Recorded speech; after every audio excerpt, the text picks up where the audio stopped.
Bonjour fidèles internautes, fidèles téléspectateurs, vous êtes sur votre chaîne SEPTV dans l'émission Doctrine. Alors je suis encore dans la joie de vous recevoir sur ce plateau et aujourd'hui encore j'ai plusieurs surprises pour vous, alors je vous dis à tout à l'heure.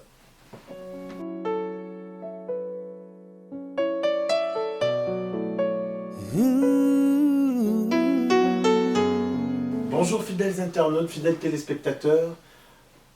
Je suis dans la joie de vous recevoir une fois de plus sur ce plateau Doctrine.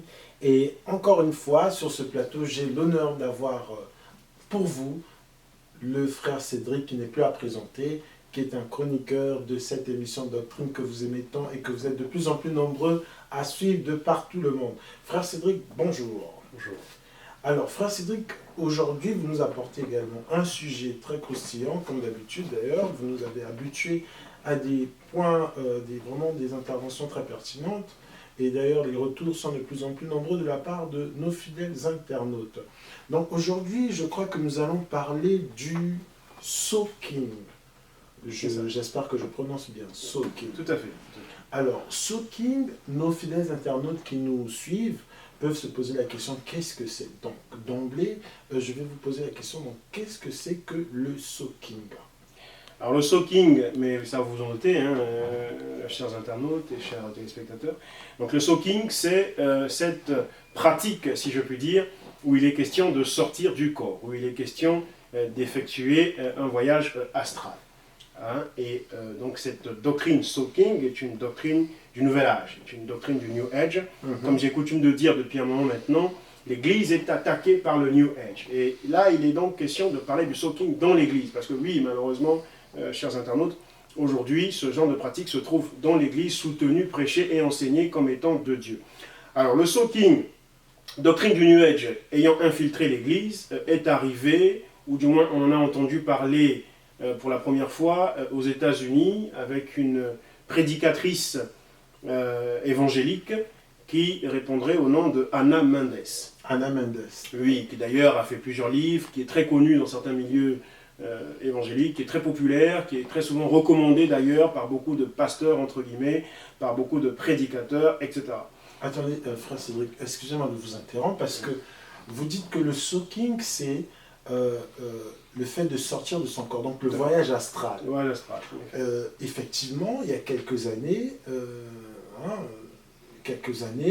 nous avons, pour la première fois, en tout cas pour ma part et pour plusieurs d'autres, qui nous suivent, ou du moins dans la zone francophone, nous avons entendu ce message donc, venant d'Afrique et un pasteur se faisant le chantre de cette doctrine qui paraissait nouvelle, qui ne condamnait pas du tout le fait de sortir de son corps et qui plus est s'appuyer sur des textes bibliques pour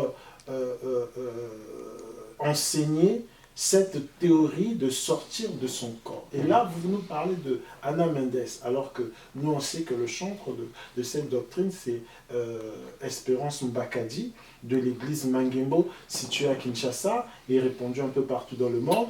Et d'ailleurs, cette pratique a été reprise par des pasteurs, et non pas les moindres, des pasteurs considérés sur la place de Paris, des pasteurs qu'on pourrait considérer comme étant pères de l'église de l'Afrique francophone et simplement du monde, qui ont repris cette doctrine, qui ont martelé, qui ont enseigné et qui ont encouragé plusieurs personnes, plusieurs serviteurs de Dieu, plusieurs frères et sœurs, simplement de s'exercer et de sortir de leur corps, parce que, semble-t-il, en tout cas, selon eux, ça serait biblique et ça serait propre aux chrétiens et pas aux sorciers ou aux satanistes ou aux occultistes et que sais-je encore. Donc vous nous parlez de Anna Mendes.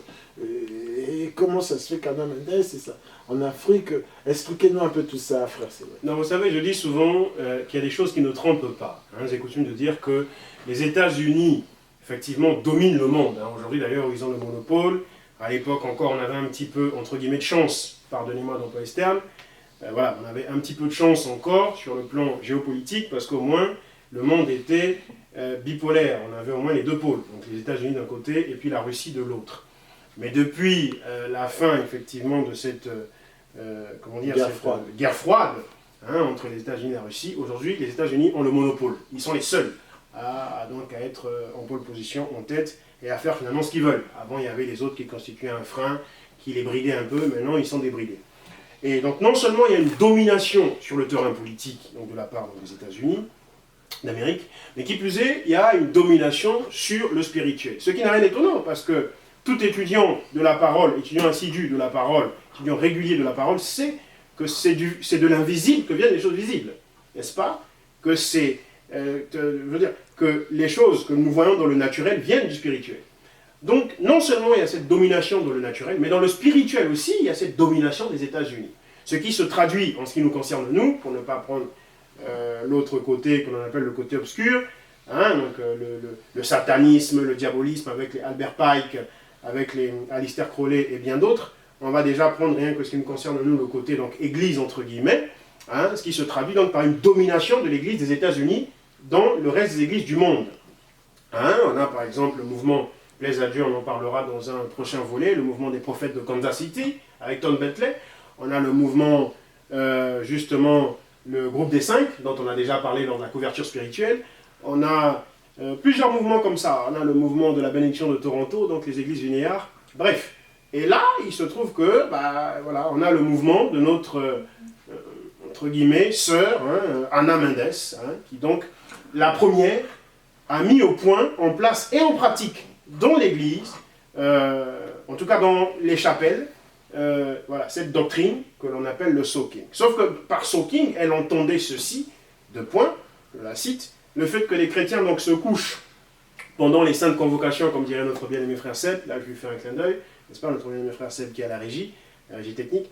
Donc, pendant les saintes convocations, que les chrétiens se couchent à même le sol sur le dos, et qu'ils se concentrent hein, par des postures de yogi ou de yoga kundalini, par exemple, on ne va pas entrer dans ces détails-là aujourd'hui, pour ensuite être à même, être en mesure, être capable de sortir de leur corps et aller rejoindre les anges dans les lieux célestes.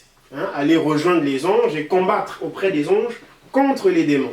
Parce que dans tout ça, il y a cette histoire de combat spirituel, soi-disant.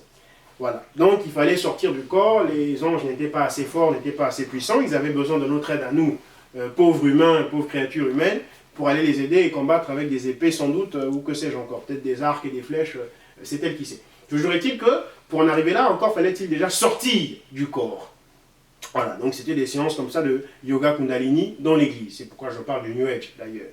Alors, sauf que, vous savez, elle n'a peut-être pas, dans le milieu africain, eu des échos, elle n'a peut-être pas eu effectivement ce genre d'échos, donc voilà, et c'est ce prétendu frère Espérance Bakadi de l'église Mangembo à Kinshasa, comme vous l'avez si bien dit, qui va servir de relais, qui va servir de trompette, donc à Anna Mendes, pour, voilà, j'ai envie de dire, répandre ce venin, répandre ce feu étranger dans les églises en Afrique. Bon, sauf que lui, quand il va répandre effectivement ce feu étranger, il ne va pas l'appeler soaking. Il va se contenter d'appeler ça ordre de Melchizedek, ou je ne sais pas où sortir du corps, un truc comme ça. Et voilà. Mais en vérité, ça vient des États-Unis, encore une fois, et ça fait bien des années avant que Bakadi n'ait pris le flambeau, ou repris le flambeau de ce mouvement sur le continent. Mais alors, une fois que ceci est expliqué, enfin, ceci est dit, la question que certainement se posent les fidèles internautes, nos fidèles téléspectateurs, qui, je le répète, sont de plus en plus nombreux à nous suivre, avec beaucoup d'intérêt, et je demanderai en passant que nos fidèles internautes, soyez courtois dans vos réactions, s'il vous plaît. Alors, la question logique que chaque internaute se pose, cette pratique appelée soaking, ou simplement sortir de son corps avec des exercices, c'est-à-dire que la personne décide d'elle-même comme ça, sortir de son corps. Cette pratique est-elle biblique? Parce que je tiens ici à marteler, ça a été repris par plusieurs pasteurs, et pas des moindres, qui sont écoutés, qui sont... Nous n'allons d'ailleurs pas citer, nous n'allons d'ailleurs pas nommer. Du tout, parce que point n'est besoin que nous puissions ici citer les noms. Non, mais qui ont répandu cette doctrine, jeunes comme âgés, qui ont répandu cette doctrine, qui l'appuient et qui s'appuient sur des textes bibliques, hein, qui prennent l'exemple de Paul, l'exemple de l'apôtre Jean sur l'île de Patmos, et plusieurs autres encore. Alors, est-ce que cette pratique a sa raison? Est-ce qu'elle est scripturaire? Est-ce qu'elle est biblique? Est-ce que ceux qui nous suivent peuvent aisément pratiquer le soaking ou simplement sortir de... Frère Cédric. Alors, vous faites très bien donc de faire, alors moi j'appelle ça des clins d'œil, donc de faire ce clin d'œil à ceux qui auraient l'occasion de nous suivre au niveau des réactions. Après, ils sont libres, hein, s'ils veulent insulter ou s'ils veulent, je ne sais pas, critiquer, ils sont libres de le faire. Donc gloire à Dieu pour ça. Même si effectivement, comme vous, je les invite à être plutôt constructifs qu'autre chose. Mais cela dit, j'abonde dans votre sens, donc dans le même élan, je dirais aux bien-aimés frères et sœurs qui nous suivent, que à l'émission Doctrine, nous n'avons pas pour objet, nous n'avons pas pour but de nous attaquer à des personnes. Hein, même lorsqu'il nous arrive de citer quelques noms. Le but ici n'est pas de stigmatiser, de fustiger, d'humilier ou de diaboliser ces personnes-là. Le but est simplement de voir les enseignements que disent ceux-ci à la lumière des Écritures. Et puis de laisser chacun se déterminer en conscience. Chacun faire un choix par rapport à ce qui a été dit. Voilà. Donc ne vous inquiétez pas, pour ceux qui sont admirateurs ou admiratrices de Makadi, Espérance ou encore de Ana Mendes, eh bien pas de problème, continuez de les admirer, si tel est votre choix, si telle est la détermination en conscience que vous vous êtes fait, ben, gloire à Dieu pour vous. Et sachez que notre but n'est pas d'égratigner leur personne. En revanche, ce qu'ils enseignent, c'est ça qui nous intéresse, et c'est ça, entre guillemets, que nous remettons en cause, en tout cas pour l'émission, pour le volet que voici. Bref. Maintenant, alors, est-ce que les chrétiens, est-ce que le chrétien, la chrétienne peut aisément, effectivement, appliquer le soaking ou simplement la sortie du corps? Vous avez dit quelque chose d'intéressant, c'est que les protagonistes, les zélateurs de cette doctrine, de cet enseignement, se basent donc, quelquefois encore, hein, certains d'entre eux, pas tous, parce qu'il y en a beaucoup qui estiment qu'ils n'ont même pas besoin de justifier leur doctrine de l'Écriture. Mais pour ceux d'entre eux qui essayent encore de faire cet effort, donc de baser leur enseignement sur les Écritures, ils prennent comme exemple, vous l'avez dit, Paul et Jean. Pour le cas de Paul, je crois que c'est dans 2 Corinthiens chapitre 12, là encore on laisse le soin aux internautes d'aller lire et d'aller vérifier, je crois que c'est dans 2 Corinthiens chapitre 12, où il dit, voilà, je connais un homme qui est allé au 3e ciel, dans le paradis de Dieu. Est-ce dans son corps, est-ce dans son esprit? Je ne sais. Mais je sais qu'il est parti, il a entendu des choses ineffables, qu'il n'est pas permis à l'homme de répéter, etc., etc. Voilà. Deuxième cas, Jean, sur l'île de Patmos. Ah, je fus transporté en esprit. Voilà, j'étais là, sur l'île de Patmos, que vous connaissez. J'étais dans les liens, dans la captivité haute, parce que Jean était esclave au moment où il se retrouve à Patmos, et détenu dans des chaînes physiques. Les esclaves étaient détenus dans des chaînes physiques, comme ça a été le cas d'ailleurs avec la traite négrière, enfin bref. Et voilà, il dit, bon, je fus transporté en esprit. Et donc ça aussi, cet exemple-là, on nous le sert et le resserre à foison. Mais voilà, vous voyez, ils sont sortis, alors qu'est-ce que vous dites? Bon. La chose est très simple. En effet, il existe dans la Bible, dans l'Ancien comme dans le Nouveau Testament, des cas où, effectivement, des personnes sont sorties de leur corps. Alors, cependant, ce qu'il faut noter, c'est que ces cas sont non seulement extrêmement rares, donc ces cas sont sporadiques, mais qui plus est, il faut noter quelque chose de très intéressant. Toutes les personnes qui ont vécu ça n'ont vécu ce genre d'expérience qu'une seule fois dans leur vie, voire 2 fois, tout au plus, mais la plupart du temps, une seule fois dans leur vie. Toutes ces personnes, que ce soit Paul, que ce soit Jean, que ce soit dans l'Ancien Testament, les prophètes qui, voilà, pouvaient voir les anges, on pose la main sur la tête, ensuite ils se voient sortir, etc. Voilà. Une seule fois dans leur vie. Ça, c'est un premier point. Deuxième point, très important et très intéressant, parce qu'il faut de façon structurelle déconstruire cet enseignement. D'accord? Il faut être objectif. Quand il y a une chose qui est avérée, il n'y a pas besoin de la nier pour déconstruire. Non, non, non. Quand elle est avérée, elle est avérée. Mais il faut, de façon structurelle, emmener à montrer à tout un chacun que ça a été dénaturé, ça a été sorti de son contexte, donc décontextualisé, pour ensuite nous servir de la soupe qu'on nous sert aujourd'hui par rapport au soaking. Donc je disais, premier point, ces personnes-là sont sporadiques, elles sont très rares, Ça n'a jamais été tout le peuple de Dieu qui, sous une espèce de contagion populaire où tout le monde se met. Non, non.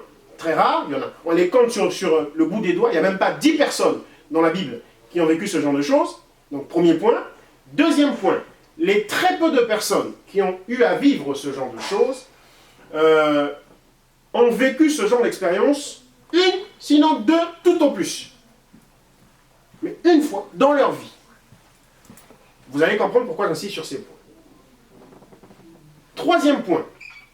Il faut noter que jamais aucune de ces personnes n'ayant vécu ce genre d'expérience, donc le soaking ou encore la sortie du corps, jamais aucune de ces personnes n'a détenu un secret d'incantation, donc de paroles à réciter, ou un secret de position physique à faire, de yoga, kundalini ou que sais-je, pour pouvoir sortir ensuite du corps. Aucune n'a possédé un secret qu'elle pouvait utiliser à souhait, à sa guise, à sa merci. Aucune n'a possédé un secret pour le faire. Aucune n'a vécu cette expérience par son propre chef, c'est-à-dire en se disant, en mon âme et conscience, et par ma propre volonté, je veux sortir du corps, et je sortirai. Aucune n'a été dans cet état d'esprit, dans cette disposition d'esprit. Aucune. Or, ce qui se passe, si on s'arrête juste sur ces trois points-là, que je viens d'en énumérer ici, ce qui se passe aujourd'hui avec le soaking, frères et sœurs en Christ, frères et sœurs en le Seigneur, c'est que ceux qui prétendent avoir cette possibilité comme ça de sortir de leur corps, le font par rapport aux trois points qu'on a énumérés. Déjà, ils sont très nombreux, puisqu'ils prétendent pouvoir l'enseigner à plusieurs, là où dans la Bible, il y en a eu moins de 10, et peut-être même moins de 5. Eux sont très nombreux. Deuxième point, ils font savoir que ils le vivent plusieurs fois dans leur vie. Alors que le deuxième point, vous vous souvenez, on a dit, ils ne l'ont vécu qu'une seule ou peut-être deux fois chacun d'entre eux dans leur vie. Eux, ils le vivent à souhait, à répétition. Autant que faire se peut selon leur volonté à eux. Tous les jours, s'il le faut. Tous les jours, s'il le faut. D'accord? Alors que ceux-là, une ou deux fois dans leur vie. Troisième point, toujours pour déconstruire ça, parce que c'est vraiment un venin, un feu étranger, c'est un venin très dangereux.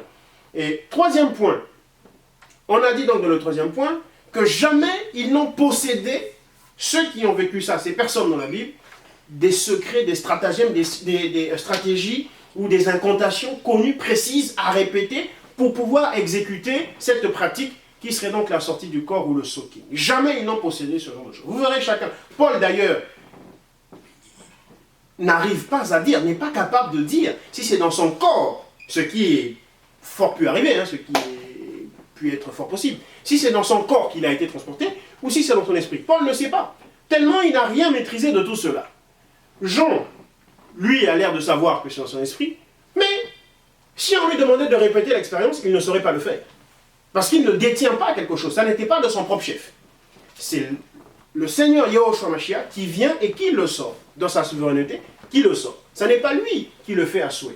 Donc vous voyez que ça n'a absolument rien à voir avec ce qui se dit aujourd'hui. En revanche, nous savons, selon ce qui s'enseigne de par les livres ésotériques, selon ce qui s'enseigne de par les livres de sciences occultes et compagnie, nous savons que, effectivement, aujourd'hui, ceux que l'on appelle communément, en l'occurrence en Afrique, ceux que l'on appelle communément sorciers, ont cette capacité de sortir à souhait. Et ils ont des stratégies, des stratagèmes qu'ils connaissent et qu'ils appliquent au moment où ils doivent sortir.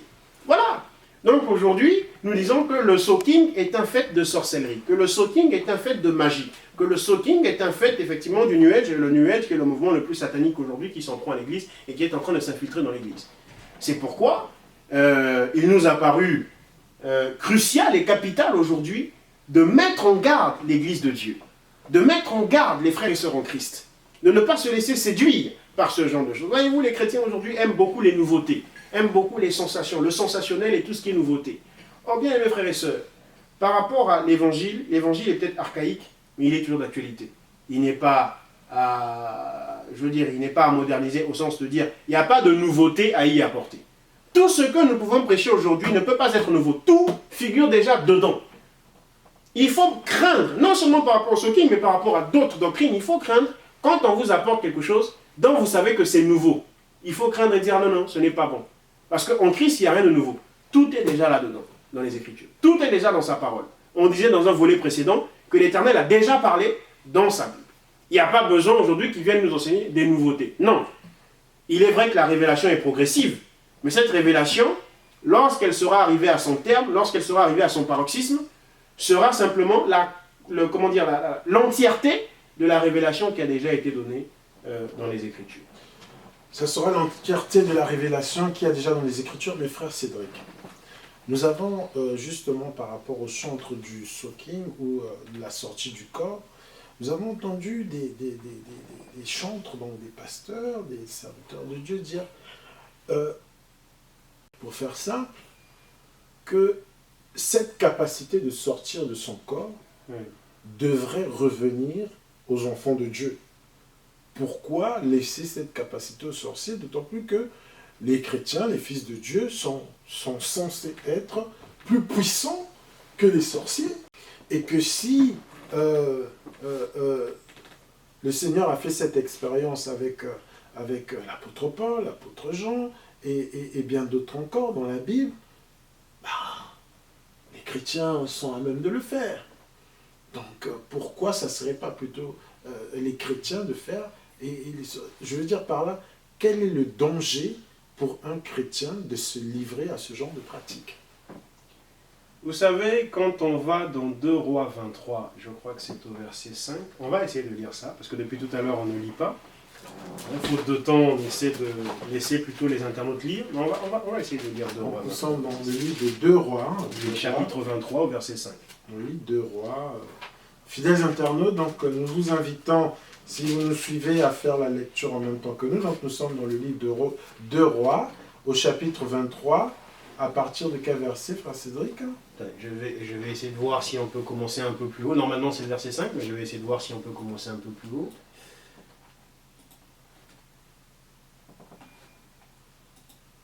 Voilà. Donc voilà, fidèles internautes, fidèles téléspectateurs, nous abordons ce sujet qui est très très important sur la sortie du corps, qu'on appelle aussi le soaking, qui est un mouvement qui vient des États-Unis. Donc l'initiatrice de ce mouvement, c'est Anna Mendes, comme vous l'avez entendu. Donc voilà, faites aussi vos recherches pour savoir qui est réellement cette dame qui répond au nom d'Anna Mendes, qui a répandu comme une traînée de poudre cette doctrine et qui s'est retrouvée en Afrique et portée disons qu'on va lire, pardon frère, disons qu'on va lire jusqu'au verset 6, donc du verset 5 au verset 6. Alors donc, je ne sais pas si c'est la meilleure des versions, mais enfin. 2 Rois, chapitre 23, donc à partir du verset 6. Non, 5. À partir du verset 5 jusqu'à 6. Oui. Il supprima les prêtres institués par les rois de Juda, alors qu'on brûlait des parfums sur les hauts lieux dans les villes de Juda et aux environs de Jérusalem, et ceux qui brûlaient des parfums à Baal, au soleil, à la lune, au zodiaque et à toute l'armée des cieux. Il sortit de la maison de l'Éternel le poteau d'Achéra, qu'il transporta hors de Jérusalem vers la vallée du Cédron. Il le brûla dans la vallée du Cédron et le réduisit en poussière. Il en jeta la poussière sur la tombe des gens du peuple. Voilà. Donc, et si on peut continuer donc au verset 7, je pense. Il abattit les maisons des prostituées qui étaient dans la maison de l'Éternel et où les femmes tissaient des housses pour le poteau d'Achéra. D'accord. C'est pas tout à fait ce que je souhaitais avoir, mais c'est pas grave. Ça va déjà nous servir d'ingrédient. Donc gloire soit rendue à Dieu pour sa parole qui a été lue, ou du moins l'Écriture qui nous révèle sa parole qui a été lue. Alors, vous voyez que là-dedans, par exemple, si on s'en tient seulement à là, donc 2 Rois 23, on voit que l'Éternel ordonne la destruction des poteaux d'Achéra. Il ordonne que soient chassés, que soient tués tous ceux-là qui avaient fait le culte au zodiaque, le culte à la lune, le culte au soleil, le culte au ciel, et que sais-je encore. Et dans d'autres versions, on vous parle de magie, etc., etc. Et donc, le Seigneur est fondamentalement contre la magie. fondamentalement contre l'occultisme, notamment avec la sorcière d'Endor. Saül lui-même, le roi, avait fait interdire le fait que l'on consulte les morts. Hein, chose d'ailleurs dans laquelle baignent les chrétiens aujourd'hui et qui plaisent à Dieu. C'est vrai qu'à chaque fois je dis qu'il plaise à Dieu qu'on aborde ceci et des fois on ne l'aborde pas toujours, mais vraiment qu'il plaise à Dieu qu'on aborde quand même quelques-uns des thèmes que je ressens, parce que là, entre parenthèses, quand Saül fait, effectivement, va parler aux morts qu'est Samuel, alors qu'il est déjà mort, mais via les pouvoirs magiques de la sorcière d'Endor, aujourd'hui les chrétiens le font, via une doctrine, un enseignement qui s'appelle le suckling. Vous voyez, là on est sur soaking, et l'autre là-bas, le suckling. Vous voyez que c'est très à côté d'ailleurs l'un de l'autre. Mais pour l'instant, on n'est pas sur le suckling, plaise à Dieu, on abordera le suckling, on est sur le soaking. Donc, on abordera. Vous voyez que le Seigneur ne permet pas que ses enfants à lui, depuis le peuple d'Israël jusqu'à aujourd'hui l'Église, que ses enfants à lui soient dans des pratiques occultes, soit dans des pratiques de magie, soit dans des pratiques où on est dans l'adoration à Baal, à Kéra, qui n'est autre que Astarté, son épouse, etc., à Moloch, etc., etc. Il ne permet pas que l'on soit dans ces choses-là. Vous voyez, dans le culte du zodiaque, dans le culte de toutes ces choses. Or, la dangerosité, parce que c'était ça votre souci, la dangerosité aujourd'hui de cette pratique, le soaking, ou encore la sortie du corps, c'est que ça nous fait faire les choses que Dieu a vouées à l'interdit ici dans 2 Rois 23. On est dans le culte magique, on est dans le culte à Akéra, on est dans le culte à Baal, on est dans le culte à toutes ces choses, on est dans le culte du zodiaque. Ça nous fait sortir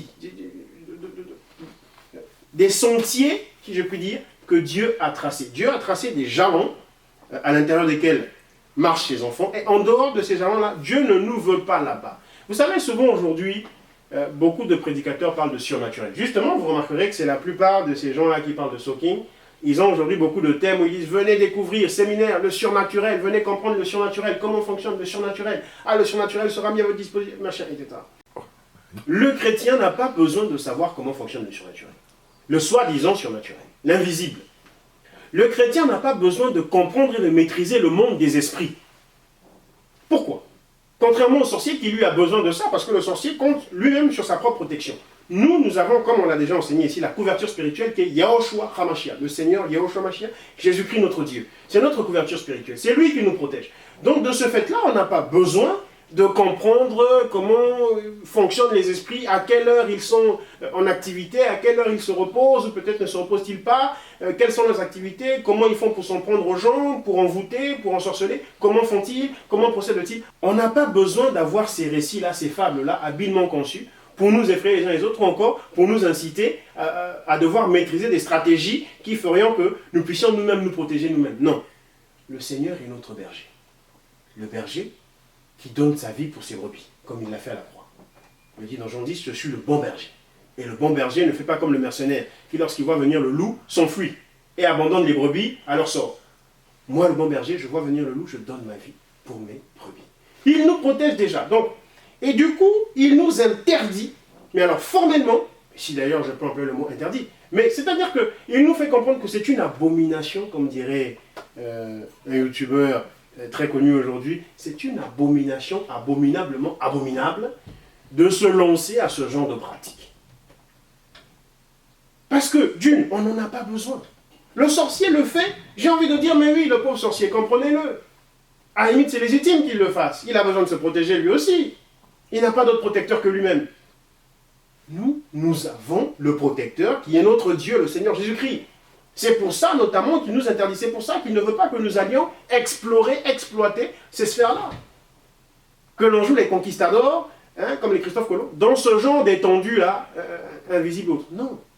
On n'a pas besoin qu'on nous enseigne sur le soi-disant surnaturel. On n'a pas besoin qu'on nous enseigne sur les esprits qui fonctionnent comme ceci ou comme cela, sur l'angélisme dans l'église, le culte des anges, etc., etc. Non.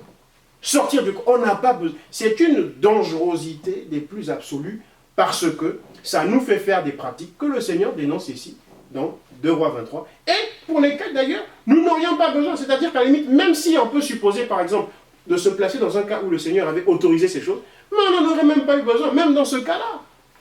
Parce qu'il est déjà notre protection, il est déjà notre couverture spirituelle. Je vais sortir pourquoi? Pour aller combattre auprès des anges contre les démons, parce que les anges ont besoin que moi j'aille les rejoindre pour combattre là-bas. Le Seigneur, à la croix, m'a donné la victoire. malgré la victoire. C'est pour ça qu'il dit, je suis plus que vainqueur. Parce que je ne combats pas pour la victoire, je combats dans la victoire. Je combats alors que je suis déjà victorieux. Mais frère Cédric, votre discours, mais de facto, ça indique... Et puis, avant que je n'oublie, pardonnez-moi, pasteur, de vous couper, parce que vous aussi, à la limite, vous risquez d'oublier. Mais je prie que vous n'oubliez pas votre propos. Avant que moi, je n'oublie en revanche, vous remarquerez une chose. Ces personnes-là, qui justement prétendent avoir des pouvoirs, et donc prétendent sortir à souhait, à merci, en permanence, etc., vous diront quoi? Ah, je suis sorti de mon corps parce que je voulais aller dans tel pays, bon, je n'avais pas le billet, donc j'ai pas pu prendre l'avion, ou je n'avais pas le visa, je suis allé dans ce pays-là, je suis apparu dans la chambre d'une femme, j'ai parlé à la femme, j'ai fait ceci. Ce cas-là, vous ne verrez ça nulle part dans les Écritures. J'ai dit tout à l'heure que dans les Écritures, oui, il y a des cas où les gens sont sortis. J'ai expliqué le contexte, j'ai expliqué le comment, j'ai expliqué le fait qu'ils étaient très peu, que ça n'était arrivé qu'une seule fois dans leur vie, et j'ai expliqué que ça n'était pas eux qui maîtrisaient cette pratique, que ça leur avait été imposé par le Seigneur. J'ai expliqué cela. Mais en revanche, pour l'évangéliste Philippe aussi, c'était... peut-être bien, nous allons, pourquoi pas, y revenir. En revanche, il y a des choses que l'on ne trouve pas dans la Bible à propos de ces personnes-là qui sont sorties, c'est qu'elles ne sont pas sorties pour aller dans les chambres des gens. Elles ne sont pas sorties encore pour aller dans des pays quelconques. Non. Bon, vous parliez tout à l'heure de Philippe, mais Philippe ne s'est pas retrouvé pour aller comme dans une réunion de prière, parce qu'ils vont vous dire, on est allé dans une réunion de prière pour se connecter à Bénin ou à qui sais-je, parce qu'il y avait trop de gens qui étaient près de lui physiquement, donc je suis sorti pour arriver à aller l'attraper dans l'esprit, j'ai attrapé son esprit. Non, on a vu nulle part ce genre de choses. Il parle de numéro de sortie, et il parle de maîtriser cet exercice. On a vu ça nulle part. Au risque de ne pas Philippe n'a pas maîtrisé l'exercice, et Philippe n'est pas... D'ailleurs, Philippe, ce n'était pas une sortie de son corps. D'ailleurs, je le disais tout à l'heure, quand on reparlera du cas de Philippe plus tard. Philippe n'est jamais sorti de son corps. Il a été transporté dans sa chair. Ce qui rejoint les doutes de Paul, quand il dit dans 2 Corinthiens 12, il dit, si c'est dans son esprit, je le sais. Si c'est dans son corps, je le sais. Il fait bien de dire ça. Parce que là, pour le cas d'espèce, on a quelqu'un qui a été transporté dans sa chair. Le Nick éthiopien n'a pas rencontré un esprit, n'a pas rencontré un fantôme. Non. Dans sa chair, Philippe est... C'est-à-dire, il n'y a pas eu un mouvement où le corps de Philippe est resté là, et puis son esprit est allé rejoindre le Nick éthiopien sur la route. Non. Mais pas du tout. Est-ce qu'on pourrait... Ça, Philippe n'est jamais sorti de son corps. Le cas de Philippe ne concerne même pas la sortie du corps, ne concerne même pas le soaking. Est-ce qu'on pourrait être d'accord aujourd'hui, ici et maintenant, de dire que c'est de la sorcellerie pure et simple? Mais évidemment que c'est de la sorcellerie pure et simple. Évidemment. Donc vous dites Ichabod. Ichabod, évidemment. Mais quand j'entends notre, entre guillemets, frère Mbaka dire par exemple, ah mais comment pouvez-vous concevoir ou accepter le fait que les sorciers sortent de leur corps alors que les sorciers, leur esprit est mort, hein, et quelqu'un dont l'esprit est mort, ben, ça veut dire que cet esprit-là ne peut pas se mouvoir, ne peut pas agir, puisque l'esprit en question est mort, et que tous ceux qui sont dans le péché, leur esprit est mort, alors que l'esprit des chrétiens est vivant, donc il n'y a que lui qui peut agir. Donc plus jamais n'accepter l'idée que le sorcier puisse sortir parce que son esprit est mort. Il y a quelque chose que notre frère Mbakadi n'a pas compris, et je me fais ici la joie de l'éclairer. La joie non pas parce que je voudrais l'humilier, non, la joie parce que je voudrais relever un frère qui est à terre. Si on peut encore l'appeler frère. Je voudrais le relever. À chaque occasion qui est donnée de relever un frère, ça doit être une joie. De ne pas le laisser à terre, mais de le relever. Bref, il y a quelque chose qu'il n'a pas compris, c'est que quand on dit l'esprit du pécheur est mort, effectivement l'esprit du pécheur est mort, mais quand on dit mort, de quelle mort il s'agit ici? Un esprit n'est pas fait de chair et de sang. Donc quand on parle de mort d'esprit, ça ne veut pas dire ce qu'il entend lui mort, ça veut dire que cet esprit-là est éloigné de la présence de Dieu. Mais ça ne veut pas dire que cet esprit ne peut pas se mouvoir, que cet esprit ne peut pas agir, cet esprit... Non! Selon les Écritures, le diable est mort. Mais il agit. Selon les Écritures, son armée de démons, c'est tous des morts. Mais ils agissent. Donc, la mort dont il est question ici, c'est qu'ils sont éloignés de la présence de Dieu. Selon Dieu, on est mort lorsqu'on n'est plus dans sa présence. Lorsqu'il dit à Adam, le jour où tu en mangeras, tu mourras. Le jour même où Adam a mangé, Adam est sorti de Éden. Éden signifie la présence de Dieu. Adam est sorti non seulement du jardin, mais il est sorti de Éden, il est sorti de la présence de Dieu. Et c'était ça la mort. Sinon Dieu aurait menti. Parce que les gens vont dire, ah, mais Adam n'est pas mort. Non, Adam est mort. De la mort qui consistait à l'éloignement quant à la présence de Dieu. Donc les esprits des pécheurs, lorsqu'on dit ils sont morts, ça ne veut pas dire qu'ils ne peuvent pas agir, ils ne peuvent pas ceci sous prétexte qu'ils sont morts. Ça veut simplement dire qu'ils sont éloignés de la présence de Dieu, qu'ils sont étrangers à la vie de Dieu. Uniquement. Qu'ils ont l'intelligence obscurcie, comme Adam qui avait obtenu cette intelligence obscurcie. Obscurcie. On se comprend. Voilà, j'ai du mal. L'intelligence. J'ai la langue qui fourche. Justement, bien aimé, bah c'est ça, hein, c'est ça. Il y a une onction particulière qui est là, qui nous saisit. Et voyez-vous, c'est donc cela l'émission de doctrine. Alors, frère Cédric, justement, par rapport à toutes ces pratiques, vous avez dit, vous êtes d'accord avec moi pour dire sur ce plateau que c'est une pratique, c'est la sorcellerie pure et simple. Sans aucune équivoque. Et donc, sans équivoque. Vous signez, vous persistez, vous dites Ichabod. Ichabod. Alors, Ichabod. Mais, vous, en disant cela, mais donc, tous les chantres de cette pratique. Oui, tous les apôtres, les zélateurs, tous les apôtres, les protagonistes, apologistes. Voilà de cette pratique. Tous les mais vous apologistes, faites justement des faux apôtres. Mais évidemment. Si il faudrait que l'on considère que ce que vous dites est biblique, vrai, oui. Faites des faux apôtres. Non, ce n'est pas moi qui fais d'eux des faux apôtres. C'est leur pratique. Leur pratique qui font d'eux des faux apôtres.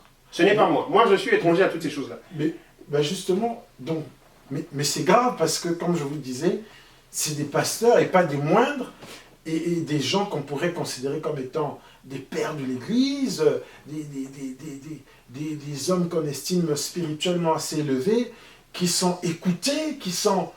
Mais ça craint, comme pour employer une expression vulgaire, ça craint parce que ils sont écoutés, des milliers de personnes les suivent, pour ne pas dire des millions, mais c'est quasiment cela.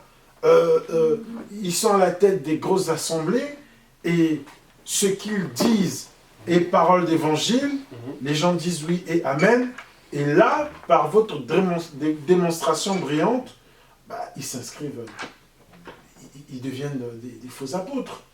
Mais comment vous pouvez expliquer que... Mais comment ça se fait? Parce que c'est inquiétant, frère Cédric. Oui, peut-être que c'est inquiétant, mais en tout cas pas pour moi. Moi, ça ne m'inquiète pas et pour moi, ça ne craint pas. Pour la simple raison que, vous savez, voilà, par rapport à l'écriture, il y a les réprouvés, oui, et il y a les élus de Dieu. Amen. Voilà. Amen. Et que les élus de Dieu, on n'a pas à s'en faire. Quelles que soient les doctrines qui parviendront à leurs oreilles, quels que soient les enseignements qui parviendront à leurs oreilles, quelles que soient les pratiques qui parviendront à leurs oreilles, ils feront comme l'église d'Éphèse. Ils sauront repousser ces choses-là. Ils sauront les repousser. Là où en revanche, les réprouvés vont étreindre et embrasser encore et encore, toujours plus et davantage, ce genre de pratique, ce genre de doctrine, ce genre d'enseignement, justement réprouvés. Voilà. Parce qu'il n'y a pas que des personnes réprouvées, il y a aussi des enseignements réprouvés. Donc les personnes réprouvées, bah, iront embrasser les enseignements réprouvés. Donc pour cela, moi je ne m'en inquiète pas parce que, je dis, ils agissent pour leur égarement et leur égarement a déjà été arrêté dès avant le commencement de toutes choses. Donc ces gens-là, bon, gloire à Dieu pour eux. Mais en revanche, j'invite les bien-aimés frères et sœurs qui se reconnaissent en tant qu'élus de Dieu, qui se reconnaissent en tant que véritables fils et filles de Dieu, de saisir là l'occasion qui leur est donnée. Non seulement par nous, non seulement au travers de cette émission, mais aussi par d'autres qui eux aussi font ce travail, d'autres que Dieu a bénis et qui font ce travail. Donc par ces occasions qui ça et là leur sont données, de se ressaisir et de saisir ici l'occasion de se relever de là où ils ont pu tomber, de la chute qui est pu leur arriver, de se relever et de marcher à nouveau avec le Seigneur dans les sentiers tracés par lui, notre Seigneur Yahushua Mashiach, dans les jalons posés par lui, à l'intérieur en tout cas des jalons posés par lui. Mais qu'est-ce que vous conseillerez alors, puisque nous acheminons au terme de cette émission, étant donné que la régie nous fait signe, mais qu'est-ce que vous pourrez conseiller alors à ces bien-aimés-là, comme vous dites, ces frères et sœurs, qui se retrouvent dans ces assemblées, petites ou grandes, où cet enseignement, cette doctrine est enseignée et pratiquée? Qu'est-ce que vous conseillerez à ces bien-aimés-là, frère Cédric? Mais je leur conseillerais de revenir à l'enseignement des apôtres. à l'enseignement des prophètes et des apôtres, Christ étant la pierre angulaire. Je leur conseillerais de revenir à la simplicité de l'évangile. Je leur conseillerais de faire un retour à la parole de Dieu. La parole non frelatée, la parole non falsifiée, la parole authentique de Dieu. Qui cette parole se trouve d'ailleurs être la puissance de Dieu. Se trouve d'ailleurs être la gloire de Dieu, cette parole-là, qui est notre Seigneur Yahushua lui-même.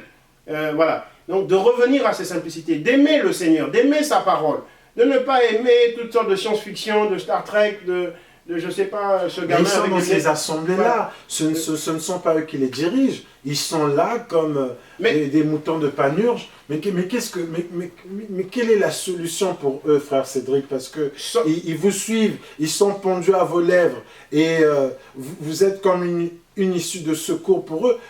Ils nous suivent là, ils sont là. Alors, je vais probablement me faire insulter, mais gloire soit rendu au Seigneur. Oui. De toute façon, je me suis déjà fait insulter plusieurs fois justement via cette émission. Bon, bref, sortez du milieu d'eux. Voilà. Babylone ne se repentira pas. Babylone ne se convertira pas, nous dit l'Écriture. Laissez Babylone tranquille. Sortez du milieu de Babylone. Quand je dis sortez, j'entends déjà quelques-uns à grands cris nous dire « Ah voilà, c'est pour qu'on aille remplir votre église, le CEP, etc. etc. » Non, on n'a pas besoin que vous veniez au CEP. Surtout que quelques-uns d'entre vous sont des véritables cas à problème. Bref. Donc, sortez simplement du milieu d'eux, allez à Christ. Quelle que soit l'assemblée où vous allez, priez que la parole soit prêchée. C'est vrai qu'il n'existe aucune chapelle parfaite. Mais au moins, que Christ soit présent au travers de sa parole. Que Christ soit présent par son trône qui est sa parole. Sortez du milieu d'eux. Vous savez, quittez une église parce que on estime que la parole n'y est pas prêchée. Dieu ne vous maudira jamais par rapport à ça. Ça, c'est encore d'ailleurs un sujet sur lequel il faut qu'on vienne. Plaise à Dieu. Aujourd'hui, on nous dit... En fait, l'église fonctionne comme les sectes d'antan, les sectes d'époque. Maïkari, Rose-Croix et Concar, que sais-je encore, franc-maçonnerie et toutes ces choses. Où on nous disait que quand tu entres dans ces choses-là et que tu en sors, tu es maudit, tu vas mourir, tu vas ceci, tu vas cela. C'était les sectes et tout le monde le savait.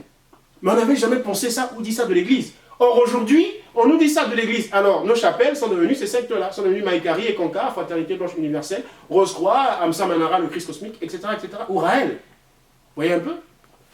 Donc, voilà, c'est ça le problème. Si vous sortez pour cette raison que la parole n'est pas prêchée, Dieu vous bénira. Il n'y a aucune malédiction face à ça. Dieu vous bénira, vous êtes bénis. Toujours est-il que c'est à vous de vous déterminer en conscience. C'est à vous qu'il revient de faire ces choix-là, et non à moi. Que le Seigneur nous bénisse.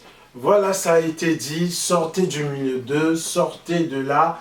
Et le Seigneur sera pour vous un père, et vous serez pour lui des fils et des filles, nous disent les Écritures. Amen. Donc voilà, ça a été dit. Bien aimés, nous avons eu donc le plaisir de partager ce moment avec vous. Nous avons donc abordé le thème du stalking, qui n'est autre que la sortie du corps, prôné par des chantres qui se trouvent en Afrique, aux États-Unis, vu que nous avons appris que ce mouvement a été initié par Ana Mendes, étant de nationalité américaine, résident.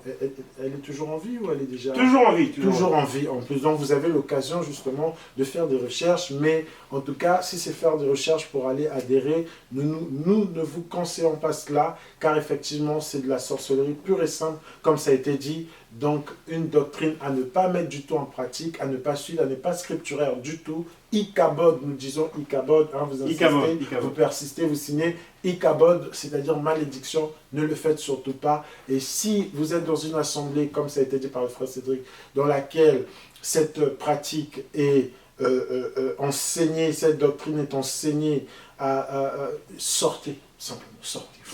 Fuyez, fuyez, fuyez. Et personne ne vous maudira pour autant. Que Dieu vous bénisse. Nous avons donc été dans la joie de partager ce moment avec vous, avec le frère Cédric. C'est un grand plaisir, frère Cédric. J'espère que vous reviendrez très très vite pour que nous puissions aborder par exemple le suckling et bien d'autres encore thèmes qui pourront aider les enfants de Dieu, les fidèles internautes, les fidèles téléspectateurs qui nous suivent en aussi grand nombre de partout dans le monde. Nous vous disons bien le bonjour chez vous et à nous revoir au prochain numéro. Que Dieu vous bénisse. Shalom, shalom, au revoir, à très bientôt. Donc à la manœuvre, comme vous le savez, toujours l'ancien Sébastien au four et au moulin pour que les émissions vous parviennent toujours avec la meilleure qualité qu'il soit. Donc voilà, soutenez-nous simplement dans vos prières et nous vous disons à très bientôt. Au revoir.